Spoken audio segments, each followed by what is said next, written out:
Before we get going into your Hockey IQ podcast episode, I want to thank our sponsor, Rapid Shot. Rapid Shot is the smart shooting lane. It's like a batting cage for hockey players. Very cool. Tracks your shot in 3 ways: accuracy, shot speed, and reaction time. Easy to use. Actually, I used it when I played and was growing up. Very easy. Simply scan your phone in, select your settings, and start shooting. You can see your stats on the app and online. You can check them out at rapidshot.com.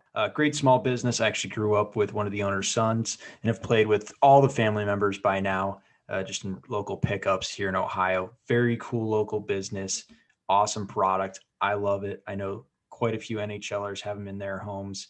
A lot of D1 programs have it at their rinks. So you have to check this out. Rapidshot.com. Check it out. Rapid Shot, thank you so much for sponsoring our podcast.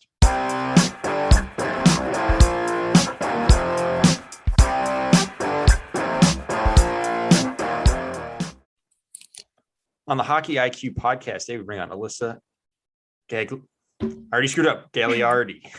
Yeah, Gagliardi. So I'm the king of mispronouncing names, and I always feel terrible about it. I know the extra G there kind of throws everyone off, so no problem.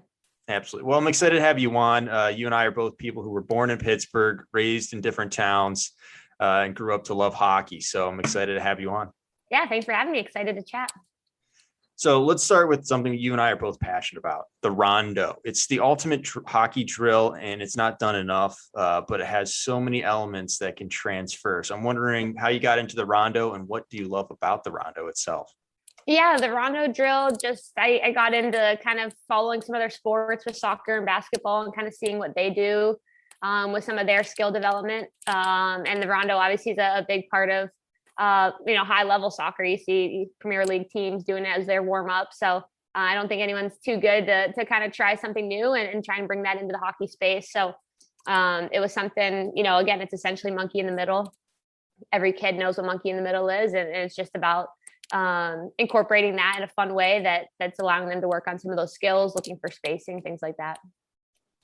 What kind of issues do you find when you're running your rondos, or like what are some things that coaches, players should be aware of when they're running this? Like for me, I always notice on the circle, like the kids who are uncomfortable in tight spaces, like they'll start to back off the circle, and encouraging them to stay on the circle is something I have to do so they can actually work the triangles, work the space, use deception, things like that. Yeah, I think, and then, the number of kids around the circle, sometimes there's one too many. So, it gets a little crowded, things like that. I think sometimes you see a kid end up being in the middle for a while, as if there's too many kids and they can't quite cut off the passes. But I think overall, adding some different constraints, like you can't pass to the person next to you. You have to try and go through the defender, things like that. Adds another element, but can sometimes trip kids up if it kind of feels one step too far. Awesome. With that, it kind of leads into the idea of skill development. And for you, I'm curious, what is skill development? Skill development is the being able to apply the right skill at the right time within the right situation. And I think with hockey, it's so much of creating the right environment to practice those skills. I don't like I don't like using objects on the ice. I don't like seeing when coaches use a ton of objects on the ice. I really think you've got to be able to try and replicate the environment as much as possible to actually improve those skills. Because being able to do something around a cone, that's not really a skill. Being able to do something because you're at a stick positioning, a body positioning, that skill. So developing that area and the information players take in and the decision they make. We're just ripping through questions. You're super concise and well thought, clearly here. Happy to expand on anything, but yeah, absolutely. Feel free to just go. I like to do little talking and let you guys do all the talking. I mean, you're the experts here, so curious. So we'll expand on the skill development. So how do you actually enact player development or the skill development? We'll start with the on ice component. Yeah, I think one of the big things is, looking at the game and trying to break that down into certain moments and then kind of sub moments from that, and recognize what skills are involved. So the skate, the decision making, what information you have to take in, and And breaking those down, obviously you've got to work with kids and the players on technique and things like that in a slow, controlled way. And then slowly kind of start building and adding decision making from there. So I think that's one of the big things is it's got to come from a moment that they're actually going to see in the game, and then kind of breaking it down that way, and then looking to build that back up. And I think one of the things I see, coaching a lot of females, I work with boys and girls, but females are a little bit more literal. So when I say, hey, this is an opportunity in this situation to do this move or do this play, I'll see the same rep for every single kid, because they think that's exactly what I asked for. And so then I'll see that, whereas I'm like, that was just an idea, be creative, make the right decision that you think based on the situation. But I think, that's kind of one of the things too, is like trying to understand how to get kids to be creative, backing off and not telling them exactly what to do, but just letting them kind of decide themselves, and then come back and say, well, what else could you have done? And letting them get a lot of reps at that to try different things. Some will work, some won't. I think that's a fascinating point you just brought up, of the fact that some kids, and I mean, probably there's a higher propensity in girls, but there's also some boys as well that are extremely literal, and like finding ways to help them expand the possibilities and explore themselves in the situations is an absolutely critical thing. I like that you're using a question to prompt that. Are there other ways, or like, obviously you've been around and you understand what's going to happen? Are there ways you try to get ahead of it? Are you putting any questions? Are you putting out any material or priming these kids before they step on the ice? Yeah, it's something we've definitely experimented with and probably could do more. I'd love to hear kind of how you approach that actually too. But, I think it's, hey, here's, the puck's in this spot. It's a 3-on-2. What are your options? And then letting the kids kind of as a group discuss those. Cause I think if you just point on the kid, right, like they might not know, they're not confident, right? But kind of letting like the group think, like letting them kind of come up with some ideas together. And then kind of guiding them to, if no one's coming up with one of the solutions you're thinking, kind of guiding them to that, but ultimately letting it be their idea. And then I think, that's off the ice, and then you get on the ice and then looking for those and acknowledging those when they happen, or, maybe a play doesn't work out, but they were looking for the right play. Like, hey, that's what you're looking for. It didn't work, but don't be scared to try that again. I think that's the big thing. I think if kids get out there, you talk through this idea and they're like, it didn't work. It's like, no, but it was very close. Right. And then just kind of trying to be like, hey, what could you have done a little differently? Maybe the timing was just a little bit off. Finding the lane was just a little, like, half second too slow. But just encouraging them that, hey, that's there. And then it's been kind of fun to see the progression as, maybe we didn't see the execution early on, but now towards the end of the season, you're starting to actually see some of those things get executed in practice and in games, even though it didn't look very pretty early on. I'm curious how you kind of approach that as well with your groups.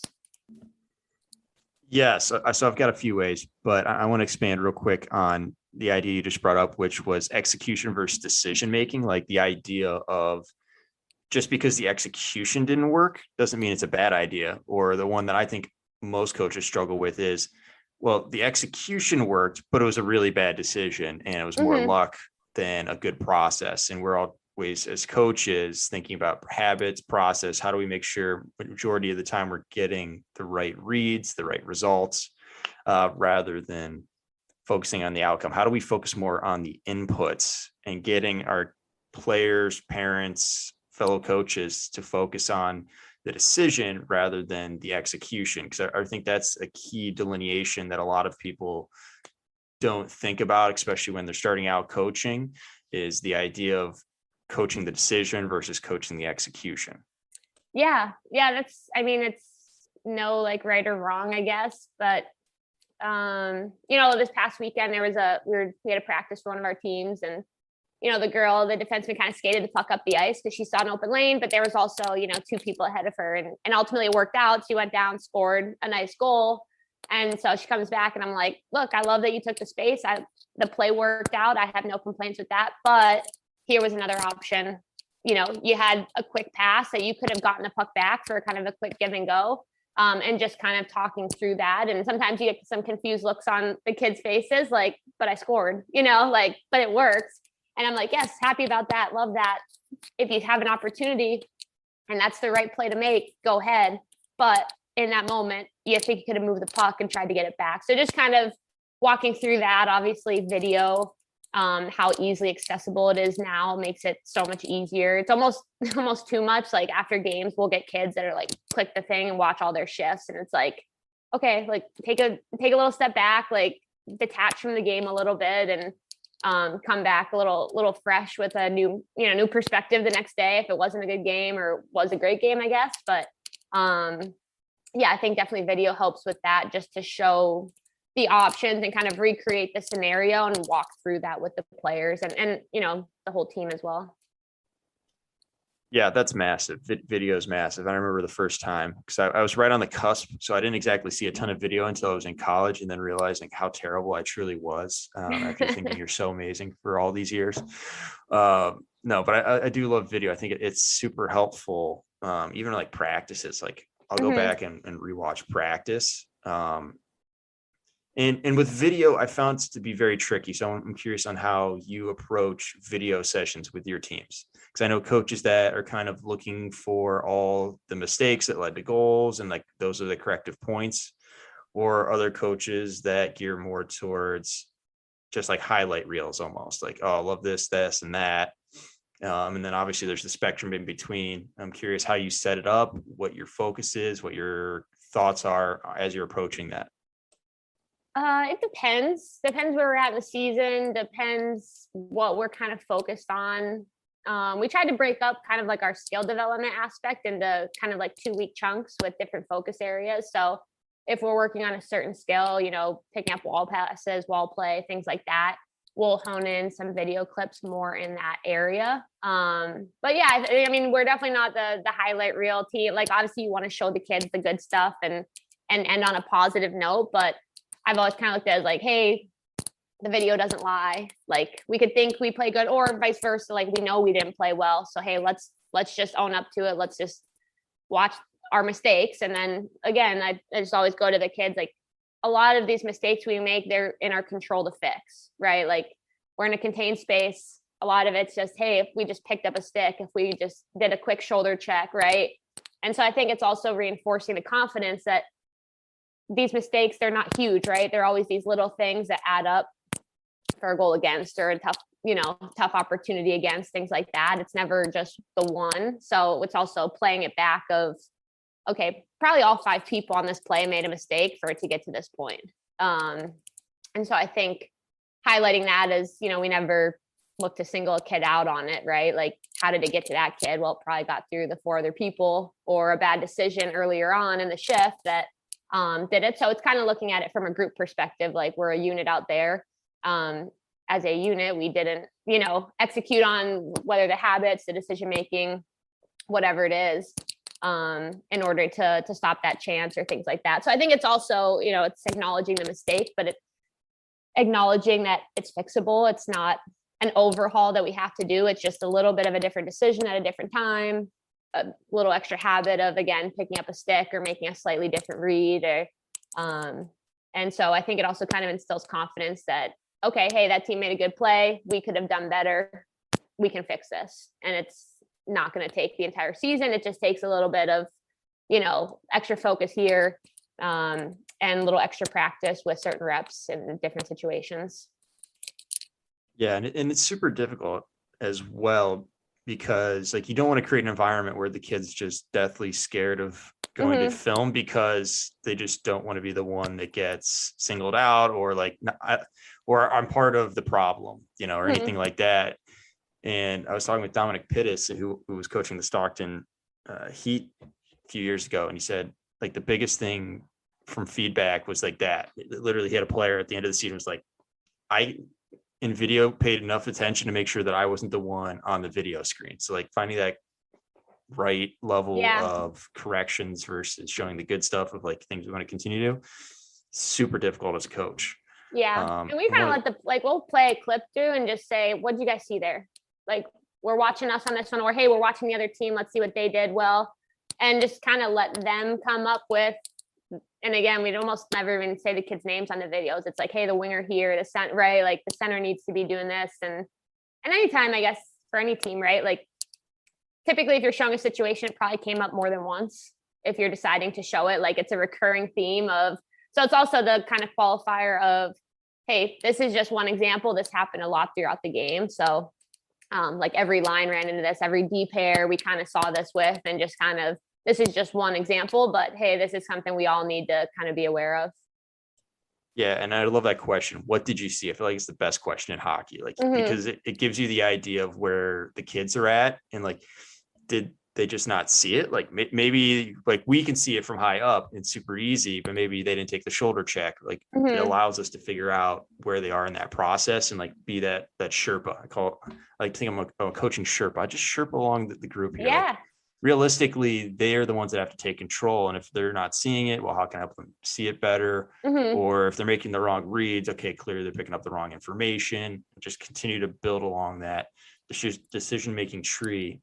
So I love that. That's awesome. Yeah. And it's also the balance of, you get the same 5 kids that always see it first, and they usually see what we're looking for. And then there's the quiet group that you don't hear from often. So sometimes it is calling on a kid just because, maybe don't call on them first, but I think just making sure, I don't think we have an issue with engagement. All the kids are pretty engaged with our video sessions, but that they actually understand what we're looking for in that clip, and not just like, okay, so-and-so said this, I guess that's the right answer, so it's just that balance of not calling kids out every time. So they're, fearful of it, but that they actually truly understand. And sometimes it's just pulling them to the side after and going through it one more time and actually hearing their perspective on it. Yeah, or it's fascinating. You randomly call on someone for the first time and suddenly the entire group perks up. Like that's always a fun one for a coach. They're like, wait, this is different. Yeah. Yeah. So yeah, it's like, coaching is all about, in any kind of mentorship, parenting, whatever, it's all about finding that balance. So I always find it interesting to see where people fall on that. So that's excellent.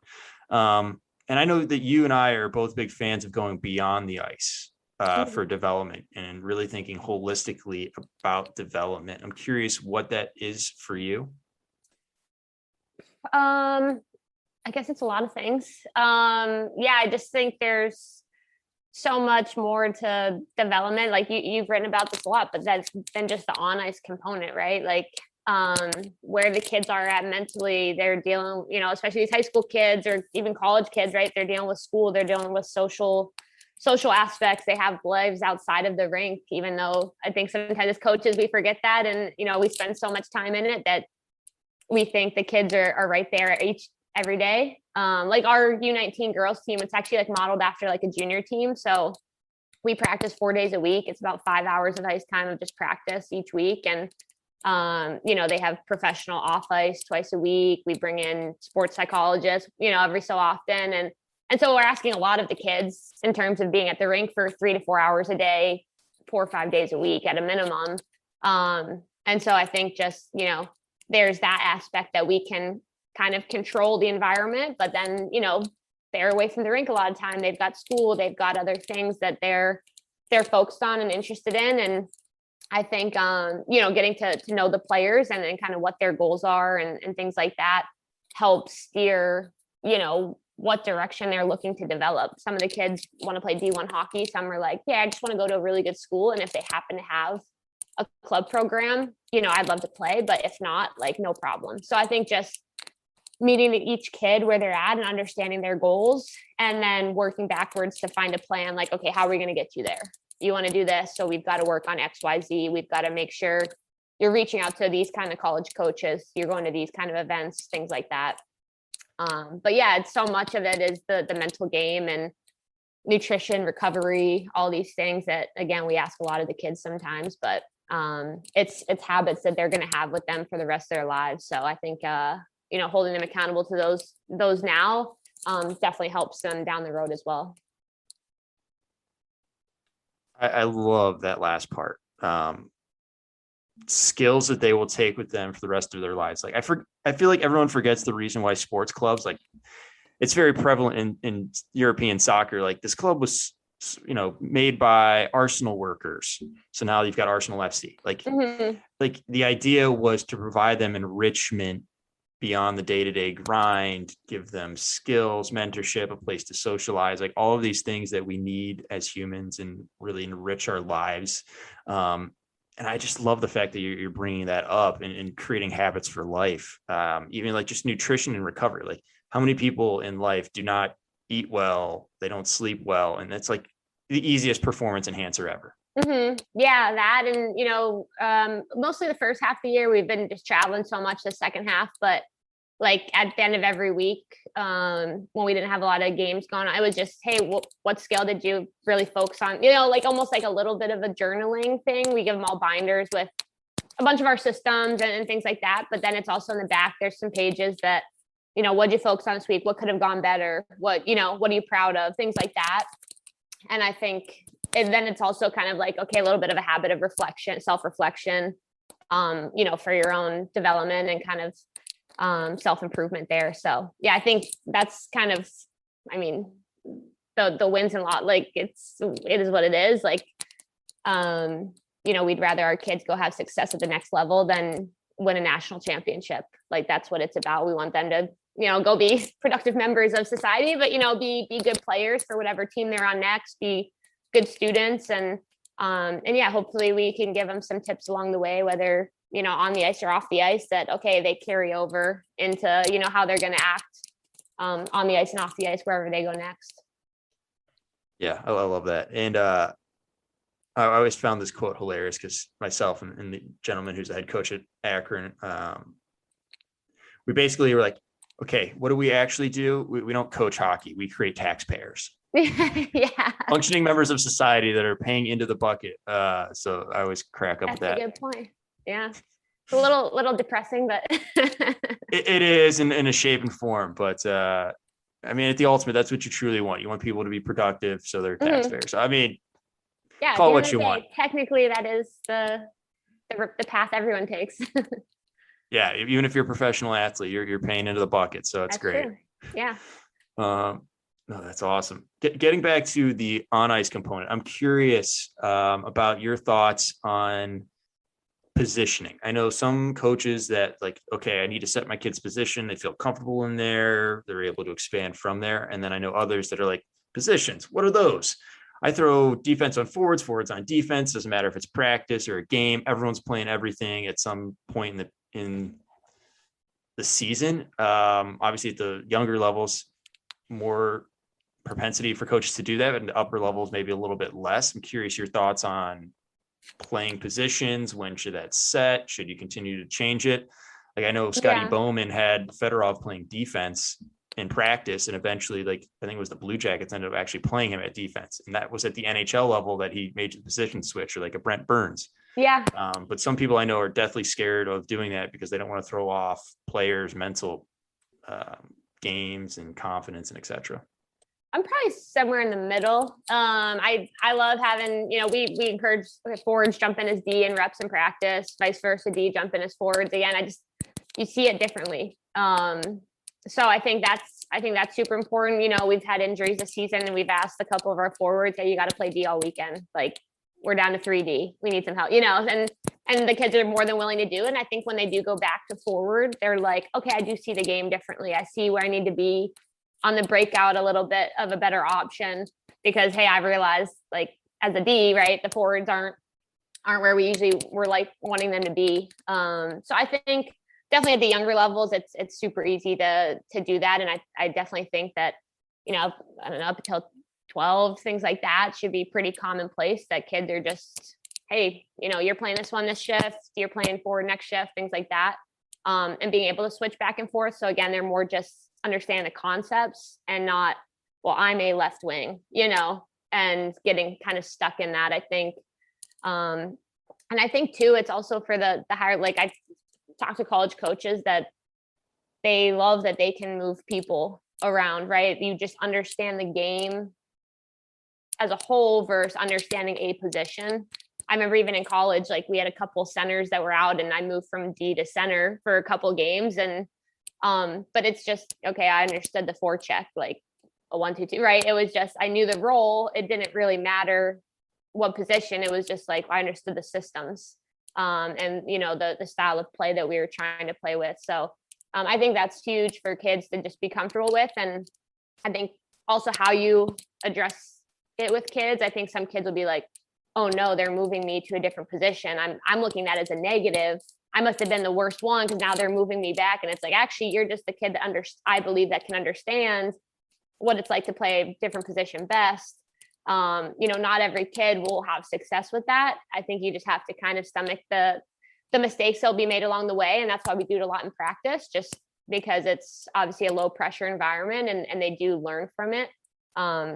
But I always tell kids to look at it as a compliment. If we're willing to put you in a game at a different position, it's because you can understand the game from all those levels, versus the kids that are just, you know, at this point, 16, 17, 18, they pretty much just understand the wing position, and it's going to be tough to move them, you know, especially in a competitive game, from that. So I always just make sure kids try and look at it as, say, it's actually like a testament to you because you understand the game all around, not just one position.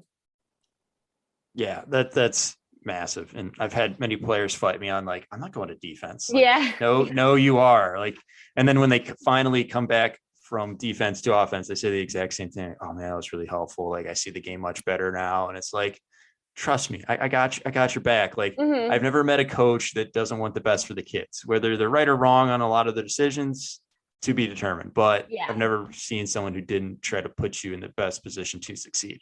Yeah. So, No, the one thing I've heard from parents before, like, which kind of bugs me, especially at, you know, we're talking like 12, 13, 14-year-old kids. They're like, well, you know, we're playing a competitive team. Maybe we'll hide little Susie up on forward because she's not going to like do well at D against this team. And I'm like, but she likes playing defense. We're trying to develop her as like, that's where she wants to play. Yeah, I'm fine moving kids around, but I'm not going to move her because we're trying to hide her in a U14 game, you know? So I think that always kind of grinds my gears too, of like, what are we doing here? If that's our mentality, to just win a game that no one's going to ever remember, you know? So I think that's part of it too. I always struggle with this because it's like timelines. Like, for me as a coach, I'm always thinking 3 years out. Like, how am I preparing my kids for 3 years from now, or I'm preparing for the next season or 2 seasons beyond? And like, I have much longer timelines than I feel like most other people in their Usually it's lives the or other weekend. stakeholders of the team. They like, it's very short. Like, oh, we want to win the weekend. Like, okay, well, that's great. And yeah, I do enjoy winning, but I'm thinking about, how am I developing this player? How am I developing this person for a really long time, rather than this short, like, we need to win this and line matching. And trust me, I've been there with everyone else of like line matching and sitting a kid down. And now I'm to the point, I'm like, I don't think I'd ever do that again. Like, at the end of the day, there's so many things that go into that. Like, yeah, you might get a short-term goal.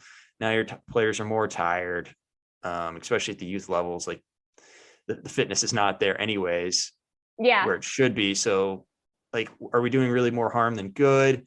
Are we psychologically letting the top players slack off a little bit earlier because they know they're going to get the ice time later? Like, I just find so many reasons not to do that anymore. So I'm curious of where you stand on that. Cause I'm with you right now of like, I have a really long time horizon of when I'm thinking about these players, and not just players, but also as people. Like, how do you fit that into the framework, or get people that have the shorter time horizons to elongate that and see the full picture a little bit more? Yeah, I think it kind of depends where you're at in your season too. Like, you know, early in the season, it's like every kid should get power play reps. Every kid should get penalty kill. Like, one, we got to see how they do. We've got some new kids, right? So I want to give everyone a fair chance. And two, like, they do need these skills. Like, they need to understand the structure of a power play, what seems to, you know, like what kind of puck movement we're looking for, vice versa, the penalty kill. Like, so every kid, I think that first half of the season, 100%, like, and they, you know, at the younger age groups, I think all season long, you just kind of do that. But I think with this older age group, I think we've pretty much the first half, it's like, hey, we're rolling. Everyone's getting opportunities in every situation. We've all got to learn how to play with a 1-goal lead with 30 seconds left on the clock and a D zone face off. So a line that we maybe wouldn't put out in, our district tournament coming up, they get an opportunity early on because you need to know how to play in that situation. And I think too, it's, well, what if your top kid gets hurt? Like you're relying on them, and all these kids have never even touched the puck in a power play situation or things like that. And now you're throwing a kid on there and they don't have confidence. So I think, as the season progresses, totally understand like, okay, yeah, you kind of figure out which kids, thrive in certain situations, and you kind of maybe make decisions that way. But for me, it's like, again, is it worth a kid not developing certain skills at all for the benefit of like maybe winning a youth hockey game? I don't know. Like, or even just again, like the psychology of like telling little Sally, like she's got to sit for someone else to go, like that could be absolutely devastating. And suddenly they start playing worse because you sat them once. Mm-hmm. Yeah. And I think as the season goes on, I think kids can understand it, but even just having a conversation with some of the kids, like, hey, we're putting them in this situation for this reason, but hey, you're going to play in this, you're going to make sure we get you out there for these situations. And so I think, it comes down to the communication. I think it's how you phrase it. I think it's making sure that, they don't feel like they're getting skipped, or that, hey, I'm going to get you right back out there. Like, you're not going to miss your whole opportunity. You're going to play the second half of it or something like that. And so I think just getting them exposure into all those situations.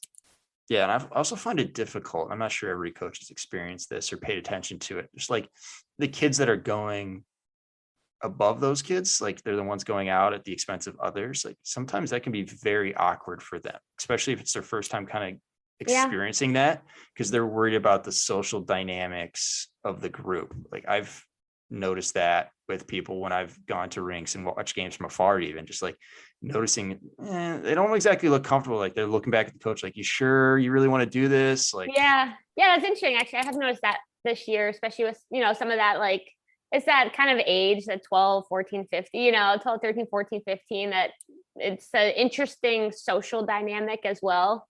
But I think too, the flip side of that is, okay, if you're one of the kids that didn't get to go out in that situation, how are you, like, are you pouting? Are you just zoning out now? Are you like, well, the coach didn't put me out in this, and so it's also from the perspective of, well, hey, be happy for that kid that's getting this opportunity, because you want your teammates to be happy for you. We always keep saying it's not about you, it's about the person next to you, and being genuinely happy because again, just use a power play example. Like, you get a power play late in the game and you put out certain kids, and sure, some kids are going to be hurt that they're not one of those 5 or 6 if you pull the goalie. But hey, this is a great opportunity for our team. Like, if we're thinking team first, like, this is a great opportunity for us to get excited because, hey, we might tie this game up. We might win this game in this situation. And let's be happy for the people that are out there, because you might be that person next. And so kind of that mindset as well. And yeah, it is like the kids that sometimes go out and they're like looking back, like, are you sure? But I think just finding that balance of, if you're out there, go out there, be confident, and then people on the bench, like, be happy for those people. Because again, you'd want those people to be happy for you when you get to go out. That's excellent. I love that. And how do you like research and choose a place that like you're going to feel comfortable developing? Like it's really hard to judge like culture that would be genuinely happy for each other or whatever, or just, I'm curious if your process or what you'd give recommendations on choosing a program and finding a place to spend a season. Yeah, that's a good question. I think, if you have the opportunity to like talk to the coaches, I think you can tell pretty quickly if it's a genuine thing or if it just feels like, words on a website.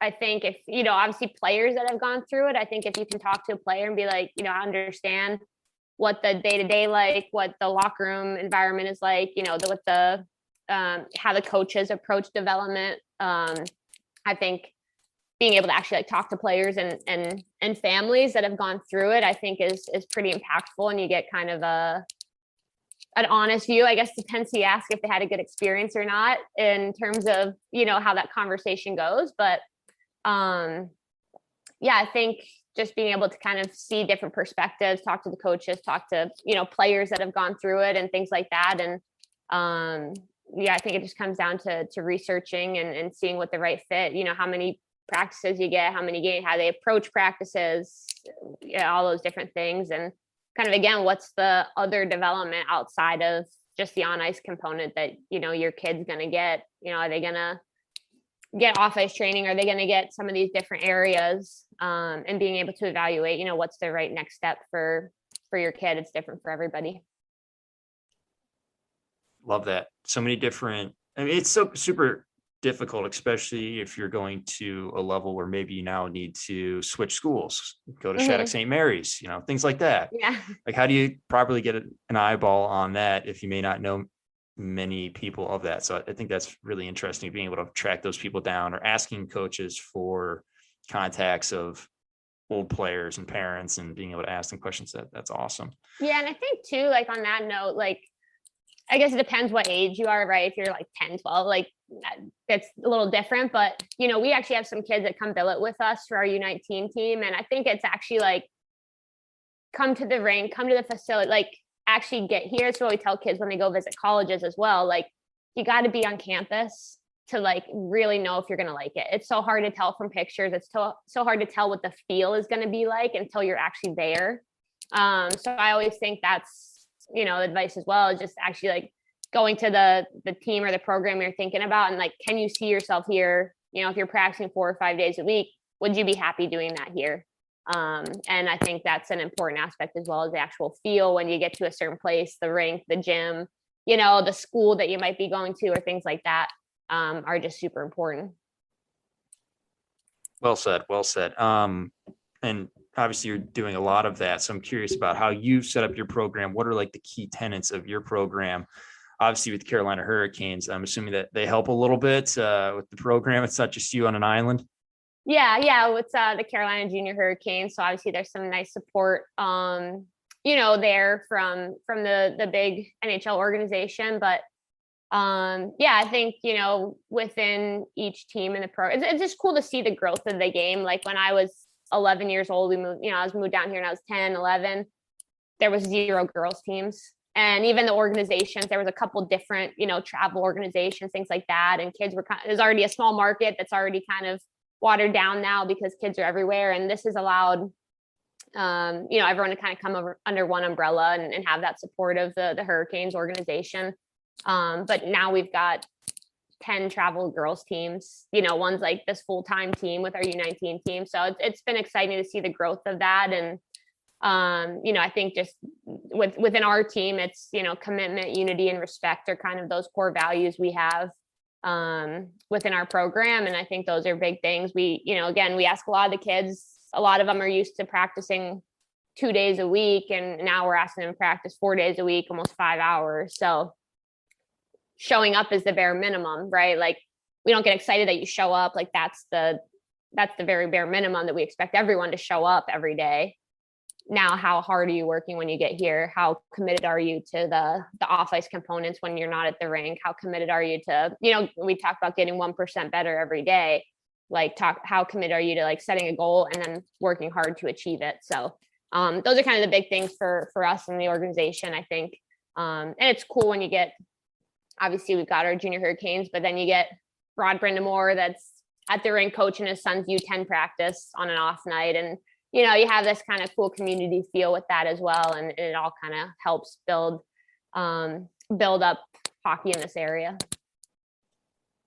That's awesome. I love that Brind'Amor. Like, he's just, I'm at the rink. Like, oh yeah, he's doing videos. He probably wants to get out of the rink. U10 team. No, he loves it. Like, he would spend all day there, I think, if he could. He just like genuinely loves working with kids. Obviously his son's team is with the Junior Canes, and just he loves just sharing his knowledge with kids of all ages. It's pretty cool. He's so passionate. So what's the biggest thing you've taken away from Rod the Bod? I mean, obviously his work ethic, but I think he's so authentic. Like you see him in interviews and things like that. Like that's the same guy that when he's coaching, helps out at the Canes summer camps and, coaching whatever, like it's the same person. And I think that's pretty unique. And obviously he just has such a storied career and especially legacy around here, winning the cup in 2006 and things like that. So it's just pretty cool that, it's kind of come full circle for him. And obviously he's a big part of the hockey community down here. All right. I love curveball questions. So I'm going to throw an oddly specific one at you, and you can tell me to shove it if you want. Um, Pivoting between the lower levels versus the higher levels is completely different. What would you say is that complete difference? What's the difference between someone pivoting, maybe they're starting out, versus someone who's playing at the highest levels? For actually like a player or for coaching? Player. Yeah, they're on the ice. They've got to change directions and pivot. Oh, like actually pivoting on the ice. Yeah, like on Oh, ice sorry. I thought you pivoting. meant like pivoting like from a next one level to the next level. um, Knee bend. I think being able to stay low and comfortable on your edges is probably the biggest difference you just see with, people that are beginners and need a little extra help. Like it's just trusting your edges. To change direction. I think you just get a lot of stiff. It's like me when I go skiing. I'm new to skiing, and I'm like so stiff, right? Like even though I should feel a little bit more like comfortable because everyone's like, oh, skiing's like not that different, but it is. And so I think I'm like very stiff when I like am trying to change directions, and I think that's what I feel like people on the ice when they're newer to hockey and trying to change directions like that. It's just the comfortability to stay loose, bend your knees, and be able to kind of trust those edges a little bit. Yeah, and then from like a defensive standpoint, like say a puck's dumped in, what would you say is like the difference between like a squirt level or PV level versus a U19 level? Like what kind of pivoting are you seeing between the two? Um, a lot of the younger kids will they'll just pivot wherever their momentum is, right? Like just to the outside. I think a lot of the as you get to higher levels, they make sure they pivot to the inside when they're going back to get a puck. And obviously the shoulder check aspect, I think that's the biggest thing you see with the younger kids. They're just so focused on quickly just moving their feet as fast as possible and just sprinting back. Whereas, I think the older, more advanced players, like as they're pivoting, they're doing that shoulder check, do a quick scan, and then they're going back to get it. But I think the limiting the amount of crossovers is kind of the more advanced version, and being able to kind of open those hips a little bit to not slow you down and also not kind of get your feet caught up if you're, trying to move too quick. Brilliance. That was a quality answer. So I would say you knocked the curveball out of the ballpark. Yeah, sorry, I was not following at first. I was like, what do you mean pivoting from a new player to a more advanced player? Terrible question asker. You can blame that No, one no, on that me was all the good. way. That was good. It was a curveball. I just had to understand it. Yeah, exactly. That one's on me. I'll eat that one. You knocked that one out of the ballpark. So nicely done. So that's the end of my question list. What are some hot topics that we should talk about here? I feel like we got time for one more. I think women's hockey. I think obviously the success of the last Olympics, or the most recent Olympics here, Canada, US. I think it was the most watched hockey game in the US in 3 years, men's or women's. So that's exciting. Obviously, just two really, really talented teams and programs. And I think it's an exciting step for the future of women's hockey to have, to take that next step with a kind of a truly professional league that allows players to do that full time. So hopefully that's a big part of what's coming up next on the hockey horizon. Yeah, I'm curious your thoughts on the development of beyond US and Canada, because I feel like US and Canada have done a really nice job at developing the programs, and obviously you want the league to be in a good spot as well, so there's more focus on playing and being professional. But I'm curious about how do we make this competitive? Like, World Juniors are won by Finland. You've seen Sweden and Russia and all these other countries, and it's really fun when there's a lot of competitiveness. Same with the NHL, when there's a lot of parity. It's a lot of fun. I'm curious your thoughts on maybe how can we help them improve a little bit. Yeah, I actually saw Belfry's like European coalition thing, or it kind of broke down, and that was really interesting to just kind of think about and read. I think at the end of the day, it comes down to dollars and how much countries are willing to spend on developing the female side. I think being able to, it's interesting because if you have a truly professional league like you do with the NHL, well, okay, those kids are looking at the Sebastian Ahos, they're looking at the Patrick Line, right? Like they can see those guys at the click of a button to watch YouTube highlights and things like that.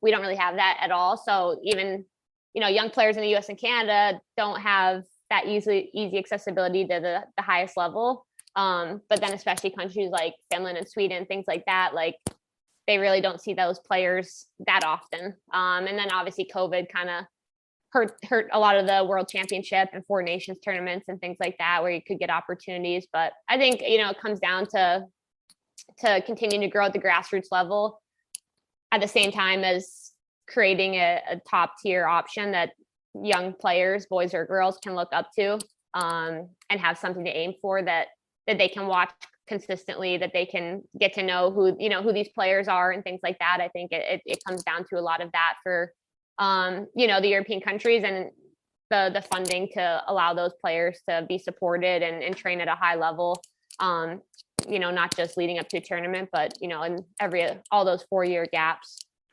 Yeah, I always wonder if there's something to do with how we organize ourselves, because Europe's such a club base, like the clubs fund all of this development most of the times, and it's at the highest professional, so they truly would need like a professional team to be viable and be able to feed down, because that's how they've organized themselves, compared to the US or Canada, where we kind of like self-fund a lot of this and have so many grassroots and kind of build from the bottom up rather than going top down, where it's more in the European countries. And how does that affect how many people are involved, how good the coaching is, etc. So I thought that was a really interesting, and even just like the Belfry piece of like, how would you break it up in the face? I think there's so many good development things, but also just like how you have to organize yourself to grow the game is absolutely fascinating.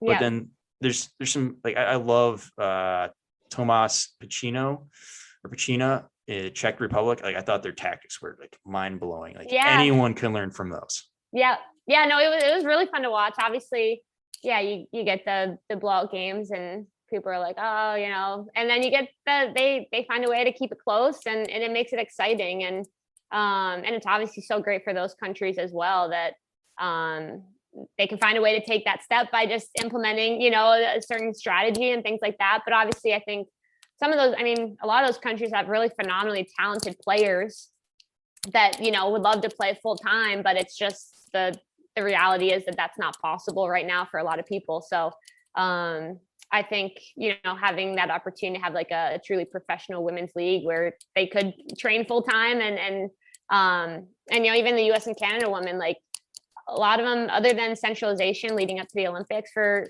5-6 months, they're kind of just in these little pods right now, right? Like, it's pretty cool to think how much higher the women's game could get if there was actually that consistency, where that was like your only focus, and not, working full time and then having to do small group skills and train on your own and all these different things. So hopefully that's the next step. Yeah, that would be exciting. I've got in my backyard the OSU women's team there. I think they're ranked 2nd or 3rd in the country. So very good. Yeah, I go out to a game or two and you see so many girls out there and they're so excited. So I love the fact that you have the accessibility to teams like that, and it's fun to see it continue to grow. And we just announced in Columbus the AAA Junior Jackets women's program. So nice. Exciting times over here as well. So if you know anyone, we're looking for someone to take over that hockey director for the women's side. No, it's exciting that I know like Lindsay Fry in Arizona with the Coyotes, like I know the Kachina organization just went tier 1. They've been building and growing for the last 10 years, and now they have enough kids to go for that tier 1. So it's great. Like it's all going in the right direction, and just a matter of, capitalizing on it at the right time with, the right funding, and not trying to rush anything, but to do it the right way for the sake of the players and the longevity of the future of the game. Awesome. Well, this was a fantastic episode. I'm excited to release it. So thank you so much, Alyssa, for coming on. Really appreciate your insight and genius thoughts and terrible questions from me. And you had to put up with a lot. So thank you so much. No, thank you, Greg. Appreciate it. And love listening to the podcast and all the great hockey minds you have on. So thank you so much.